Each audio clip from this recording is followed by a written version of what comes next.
Okay, here is the idler pulley, part number 419602. This is the pulley itself. This is what came in the box itself here. It's just a pulley and this bushing in here. This bushing goes on the inner portion of the washer and allows the pulley to turn. Now the problem with this part, obviously right there you can see it's made in China. It's one problem.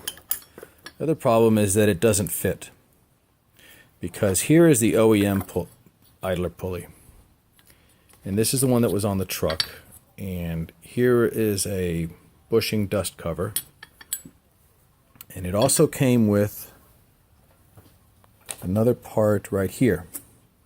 Now these two parts sandwiched together so that they only made contact with the inner portion of the bearing, allowing it to rotate. So this went like this on the back end. As you can see, it went seated in there. And the front end bushing, and this is hard to do with one hand, went right like that. And there's no play. When the two tighten up together, it locks solid. The wheel will not rotate back and forth like this. With the part that came in, it only came with this front bushing. Now you cannot put that against the back of the component itself, because it'll just lock and it won't rotate at all. See, no spinning. So you have to have this other bushing that came with the OEM part. As a matter of fact, the instructions say that when installing, be sure to check for clearance with factory installed dust covers. If the covers interfere, discard and continue with installation. And in the next paragraph it says, when reinstalling the belt, be sure to check pulley for proper alignment. Make sure the belt is seated properly and the pulley has proper tension. If proper alignment and tension are not achieved, the belt could be damaged or be thrown off the assembly. So what does that mean? Let's see how this fits together with the OEM part. So here's that bushing. It has to go on the back here, and it actually does fit inside the inner portion of the bearing. Quite nice. But when you put this bushing in there, it's hard to do with one hand. When you put the bushing in here like this, it doesn't seat all the way. You see, there's a little bit of elevation.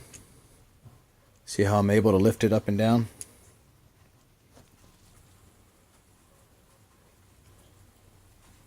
And that's because the two are coming in contact. That golden portion in the middle is too deep, and it causes this bushing to hit. So they're not actually sealing on the inner portion of the bearing, they're sealing with themselves, causing this to have a wobble. So let me go ahead and install it, and I'll show you what I mean, because then I'll have my hand free. Okay, so here's the pulley, idler pulley installed. As you can see, I put the 15mm wrench on it.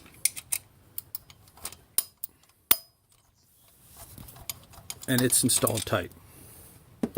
Now, with the OEM bushing in the back, you can see it has wobble. It doesn't fit. You cannot install it without the bushing because it hits the aluminum support that it's screwed into in the back. With this, it doesn't seem to quite have the proper alignment anyway.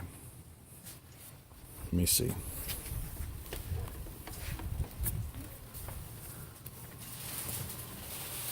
Seems to be just a little bit inside on the alignment. But nonetheless, it's wobbly and it won't work. So I'll have to send this back and see if there's something else.